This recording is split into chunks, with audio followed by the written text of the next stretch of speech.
jelas bagus.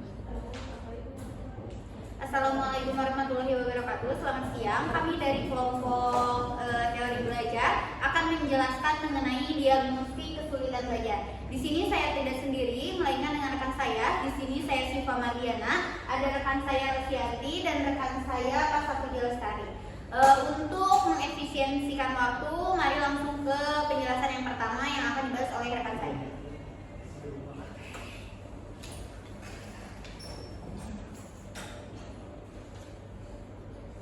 Di sini ada konsep tentang diagnostik kesulitan belajar.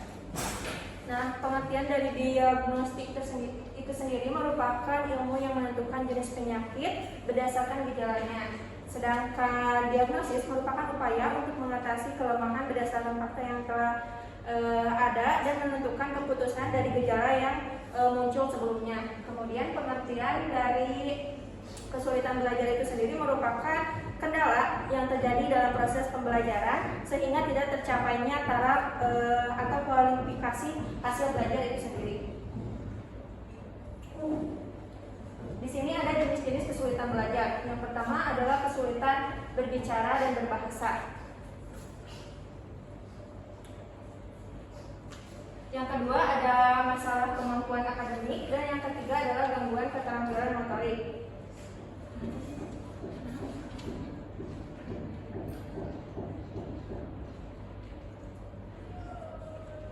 Kesulitan berbicara ini seringkali menjadi indikasi dalam kesulitan belajar seorang anak. Orang yang mengalami kesulitan berbicara dan berbahasa akan mengalami kendala ketika belajar karena dia tidak bisa mencerna dari perkataan maupun berbahasa dari orang lain.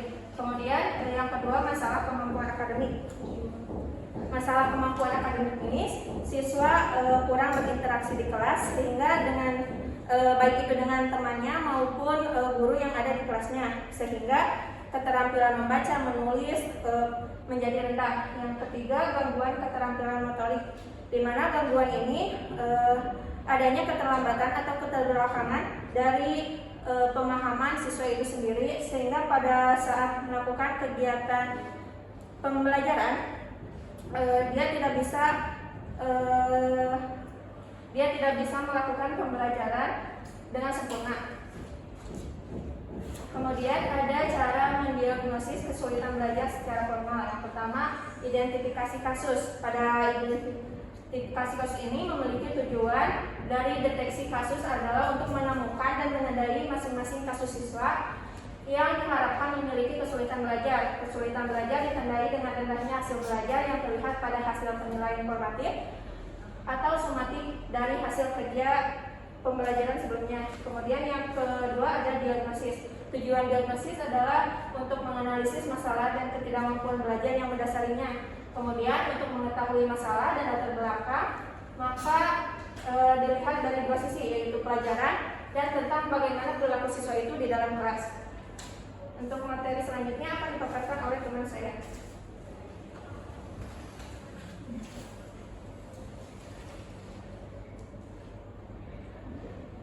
Oke, selanjutnya adalah ciri-ciri peserta didik yang mengalami kesulitan belajar. Nah, di sini merupakan ciri-ciri menurut pendapat Roldan dalam bukunya Learning Disabilities and Their Relation to Reading. Ada beberapa ciri-ciri umum siswa yang mengalami kesulitan belajar. Yang pertama yaitu siswa yang mengalami kesulitan belajar cenderung memiliki rentang perhatian yang rendah, bertingkah bingung dan kacau. Kemudian aktivitas belajar siswa juga menjadi rendah, kurang mampu menghafal huruf dan angka pada ingatan dalam waktu yang lama. Kemudian kurang mampu menyimpan pengetahuan hasil pendengaran. Kemudian kurang mampu membedakan huruf, angka, dan suara. Siswa juga tidak suka menulis dan membaca. Tidak sanggup mengikuti penjelasan yang bersifat ganda. Tingkah laku siswa juga mudah berubah-ubah. Kemudian suka terdorong oleh perasaan emosional dalam pergaulan, mudah tersinggung dan sering marah. Kurang mampu melakukan koordinasi dengan lingkungannya, serta siswa kurang mampu bercerita dan sulit membedakan antara mana yang kiri dan mana kanan. Next. Nah, selanjutnya ini merupakan ciri-ciri siswa yang mengalami kesulitan belajar menurut C.C. Wijaya tahun 2010, yaitu dapat dikategorikan dalam 4 macam. Yang pertama itu adalah disleksia. Nah, disleksia ini merupakan suatu gangguan belajar yang ditandai dengan peserta didik kesulitan dalam membaca. Yang kedua itu ada diskalkulia. Itu gangguan belajar yang ditandai dengan kesulitan siswa memahami matematika atau numerik, angka seperti susah atau sulit menghafal nomor rumah, nomor telepon, atau bahkan angka-angka yang ada dalam pelajaran atau kehidupan sehari-hari. Kemudian yang ketiga ada attention deficit hyperactive disorder atau ADHD, yaitu gangguan belajar yang ditandai dengan sulit fokus atau sulit memusatkan perhatian gitu. Jadi si anaknya itu terlalu hiperaktif dan impulsif. Impulsif itu merupakan sesuatu masalah tentang pengendalian diri. Dan yang terakhir yaitu spatial motor perceptual deficit, itu merupakan gangguan belajar yang ditandai dengan melemahnya siswa dalam menilai kemampuan atau dirinya sendiri. Next. Nah, kemudian ada faktor yang mempengaruhi kesulitan belajar. Tentu faktor ini tidak hanya faktor dari dalam diri individu saja, namun ada faktor dari luar individu. Nah, yang akan dibahas pertama yaitu faktor internal atau faktor yang muncul dari dalam individu tersebut, yaitu sebab-sebab kesulitan belajar yang bersifat fisik seperti cacat fisik atau sakit itu bisa menghambat dalam pembelajaran. Kemudian disebabkan oleh psikis, yaitu faktor intelijensi, bakat, minat, motivasi, dan kesehatan mental. Next. Nah, selanjutnya di sini ada faktor yang mempengaruhi kesulitan belajar dari luar atau faktor eksternal. Itu ada 3 faktor, ada dari keluarga, sekolah, maupun dari media. Nah, dari keluarga sendiri yang umumnya faktor keluarga ini seperti cara orang tua mendidik anak atau hubungan orang tua antara ayah dan ibu, kemudian bimbingan dari orang tua terhadap pembelajaran kepada anak itu sangat kurang, kemudian suasana rumah dan keadaan ekonomi keluarga juga merupakan salah satu faktor yang menyebabkan anak mengalami kesulitan belajar. Kemudian ada dari sekolah, itu dari faktor guru. Dari faktor guru ini bisa seperti kualitas guru atau cara guru mendidik anak gitu. Kemudian ada faktor alat dan gedung itu masuk ke dalam sarana dan prasarana. Apakah fasilitas sarana dan prasarana sekolah memadai untuk peserta didik atau tidak? Kemudian ada faktor kurikulum. Kurikulum ini faktor yang menentukan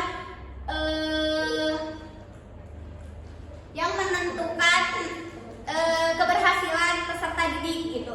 Kemudian yang terakhir faktor waktu dan disiplin yang kurang. Nah, yang terakhir ada faktor dari media. Nah, faktor dari media massa ini dapat berupa dari lingkungan sosial, baik teman bergaul, teman di rumah, tetangga, atau teman-teman di lingkungan sekolah.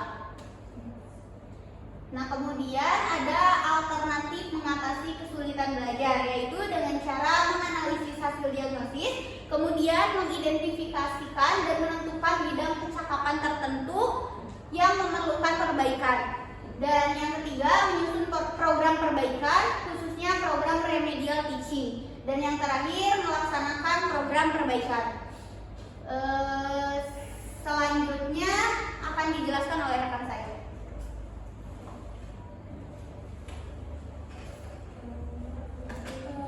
Di sini ada cara mengatasi kesulitan belajar. Cara mengatasi kesulitan belajar bisa menggunakan psikologi behavioral.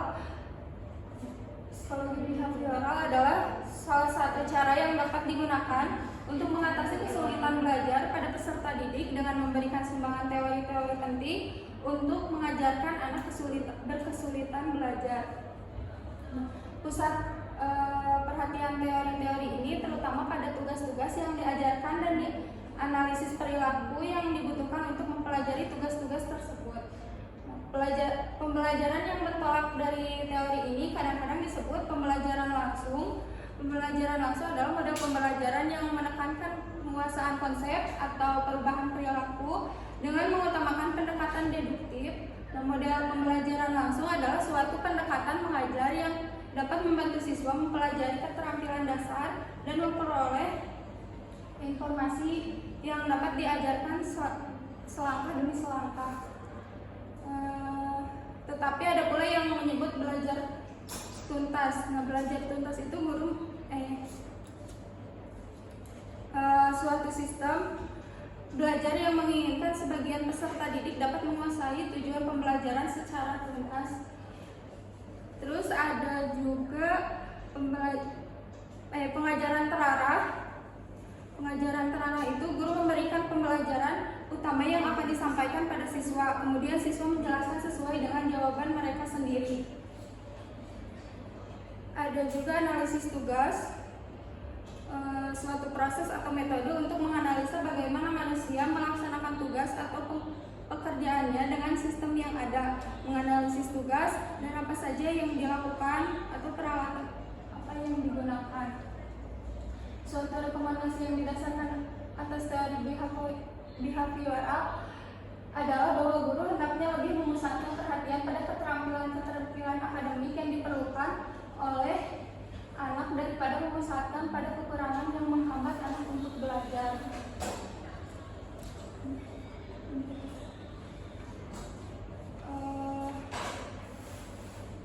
Diagnosis kesulitan belajar adalah proses identifikasi dan evaluasi kesulitan belajar yang dialami seorang individu.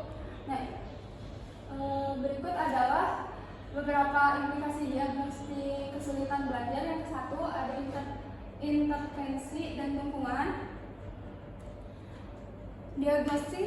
Diagnostik kesulitan belajar memungkinkan identifikasi masalah spesifik yang dihadapi individu dalam belajar dengan pemahaman yang lebih baik tentang kesulitan yang dihadapi.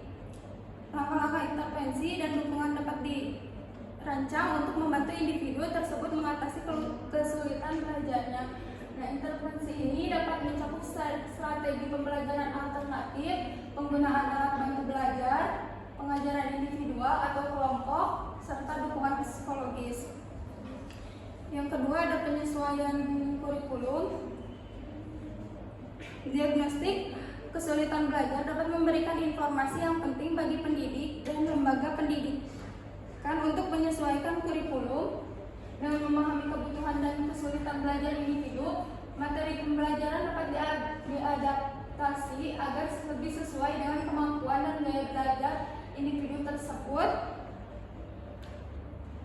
Nah, hal ini dapat membantu individu yang mengalami kesulitan belajar tetap terlibat dan merasa berhasil dalam proses pembelajaran. Yang ketiga ada perencanaan pendidikan. Hasil dari proses diagnostik kesulitan belajar dapat membantu dalam merencanakan program pendidikan yang tepat untuk individu yang mengalami kesulitan belajar. Informasi yang dikumpulkan melalui diagnostik dapat digunakan untuk menentukan strategi pembelajaran yang efektif, menetapkan tujuan yang realistis, dan mengidentifikasi sumber daya pendukung yang diperlukan untuk membantu individu tersebut mencapai potensinya. Yang keempat ada peningkatan kesadaran. Proses diagnostik kesulitan belajar dapat meningkatkan kesadaran individu, pendidik, dan orang tua tentang masalah yang dihadapi individu dalam belajar.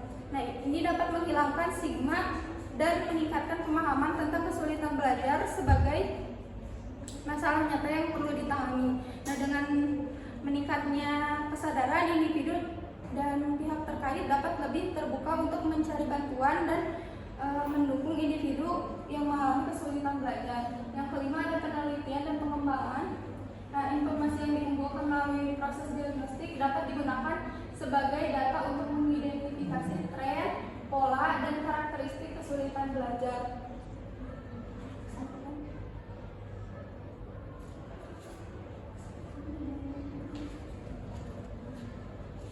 Kesimpulannya, dalam proses pembelajaran, tugas guru Tugas guru hanya sekadar menyampaikan dan memberikan pengetahuan atau bahan pelajaran kepada siswa. Guru sebagai pedagogi bertanggung jawab atas perkembangan peserta didik. Kegiatan memahami ketidakmampuan belajar siswa dikenal dengan konsep diagnostik kesulitan belajar atau lebih dikenal dengan diagnostik kesulitan belajar. Nah, diagnostik kesulitan belajar sebagai suatu proses upaya untuk memahami jenis dan karakteristik serta latar belakang kesulitan belajar yang menghimpun dan mempergunakan berbagai data atau informasi selengkap dan seobjektif mungkin sehingga memungkinkan untuk mengambil kesimpulan dan keputusan serta mencari alternatif kemungkinan pemecahannya. Kesulitan belajar dapat dilihat dari menurunnya akademik siswa atau dapat dilihat dari kelainan perilaku seperti sering mengganggu teman sekelas, berkelahi, lor, dan lainnya. Nah, faktor yang menyebabkan kesulitan belajar dibagi dua, yaitu faktor internal dan eksternal. Nah, ada langkah-langkah yang dilakukan dalam mendiagnosis kesulitan belajar, yaitu analisis pelaku, analisis prestasi belajar peserta didik, melokalisasikan letak kesulitan belajar, menentukan faktor kesulitan belajar, memperkirakan alternatif bantuan, dan adanya tindak lanjut. Sekian dari kami. Mohon maaf bila ada kesalahan atau kekurangan. Wassalamualaikum warahmatullahi wabarakatuh.